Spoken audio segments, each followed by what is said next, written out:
Saudara-saudari terkasih dalam Kristus, hari ini Kamis 21 November 2024 merupakan peringatan wajib Santa Perawan Maria dipersembahkan kepada Allah. Bacaan dibawakan oleh Antonia Jovita Ari, Mazmur dilantunkan oleh Agustinus Ronald, dan renungan ditulis oleh Justina Kurniawati.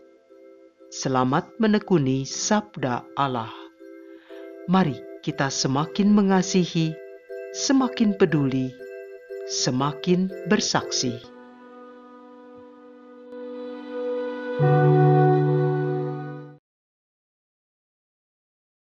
Dalam nama Bapa dan Putra dan Roh Kudus. Amin. Selamat pagi Allah Bapa di surga.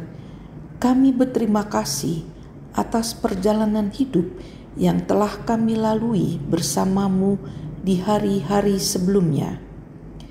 Kini kami ingin mendengarkan firman-Mu untuk menjadi kekuatan dan pelita bagi perjalanan kami hari ini.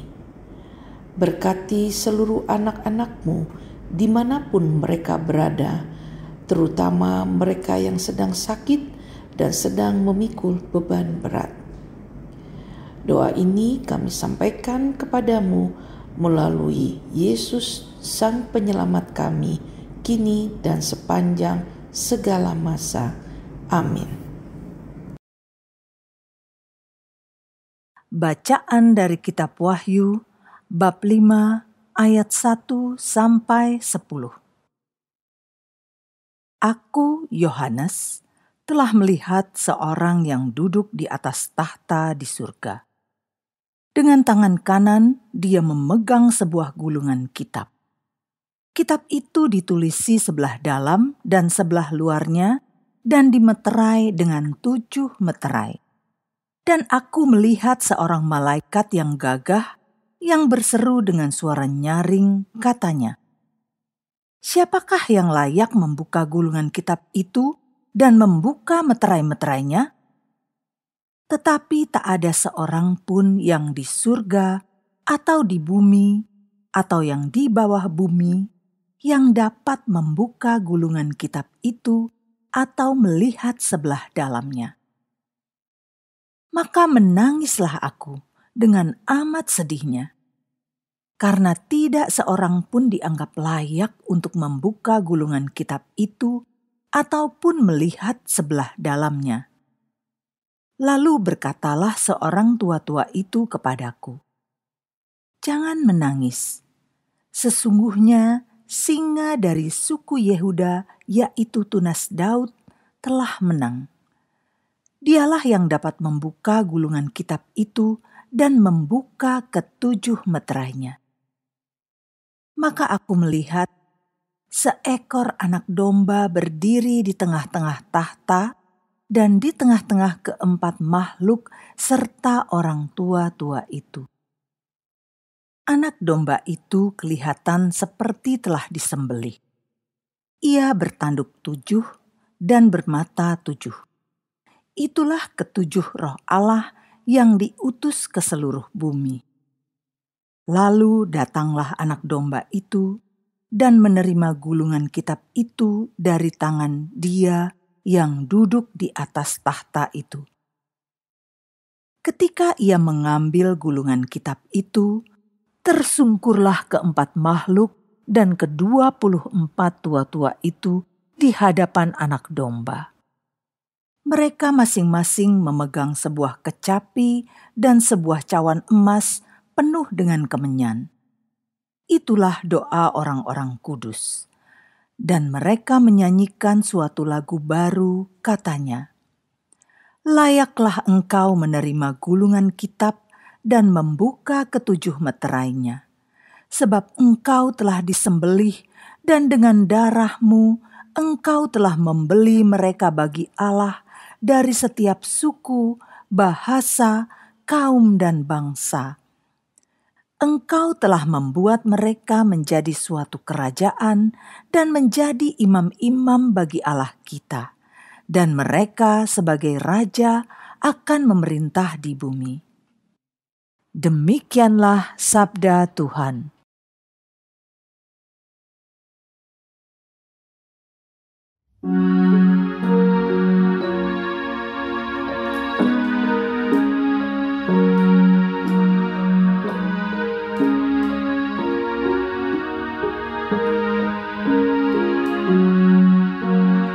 Tuhan, Engkau telah membuat kami menjadi raja dan imam.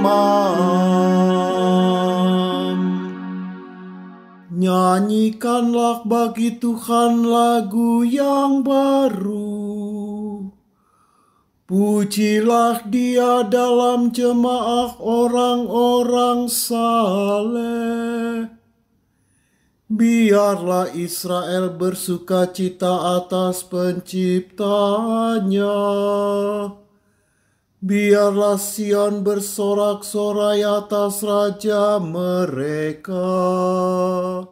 Tuhan, Engkau telah membuat kami menjadi raja dan imam. Biarlah mereka memuji-muji nama-Nya dengan tarian. Biarlah mereka bermazmur kepada-Nya dengan rebana dan kecapi. Sebab Tuhan berkenan kepada umat-Nya. Ia memahkotai orang-orang yang rendah hati dengan keselamatan. Tuhan, Engkau telah membuat kami menjadi raja dan imam. Biarlah orang-orang saleh beria-ria dalam kemuliaan. Biarlah mereka bersorak-sorai di atas tempat tidur. Biarlah pujian pengagungan Allah ada dalam kerongkongan mereka. Itulah semarak bagi orang yang dikasihi Allah. Tuhan, Engkau telah membuat kami menjadi raja dan imam.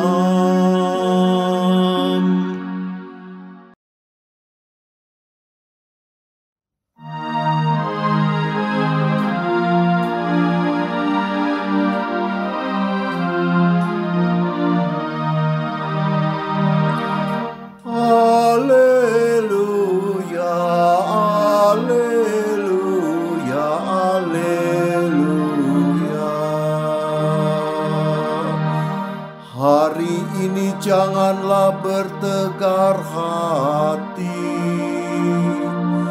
tetapi dengarlah suara Tuhan. Alleluia, alleluia, alleluia.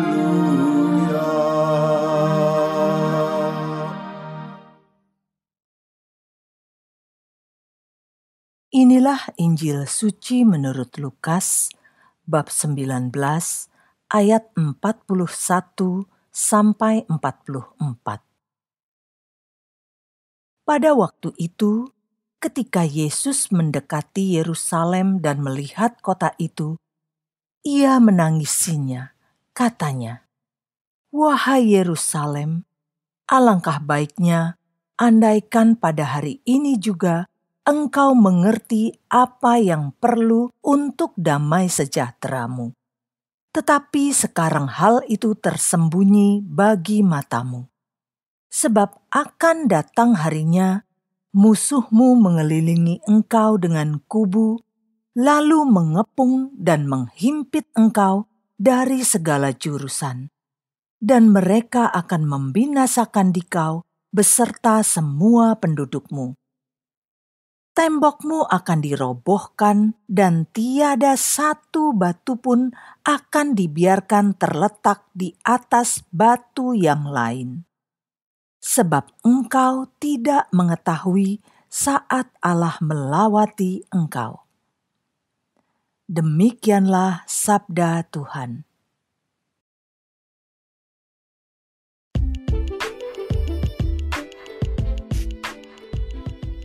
Kristus, Raja Akhir Zaman. Renungan dibawakan oleh Justina Kurniawati.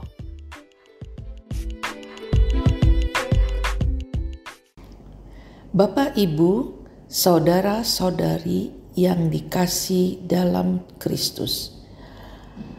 Bacaan dalam bulan November ini banyak mengambil kitab Wahyu yang menggambarkan keadaan akhir zaman.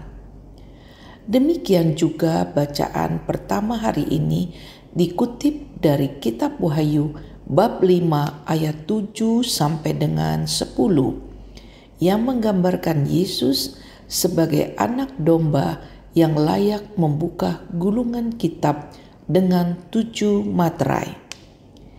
Ini adalah bukti nyata dari pengorbanan dan kemenangan Yesus. Kita bisa lihat dalam kehidupan orang-orang yang mengalami pertobatan dan transformasi iman kepada Yesus.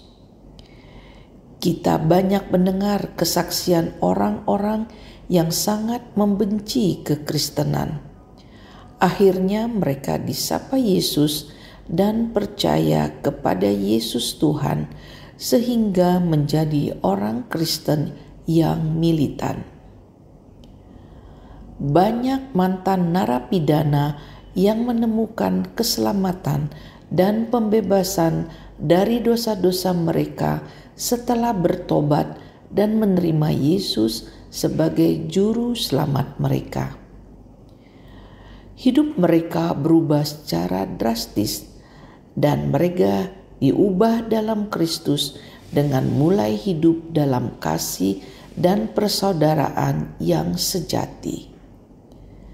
Demikian juga dalam bacaan Injil hari ini dari Lukas bab 19 ayat 41 sampai dengan 44 menunjukkan belas kasih Yesus terhadap orang-orang di Yerusalem yang menolak kedatangannya dan ia meramalkan kehancuran Yerusalem.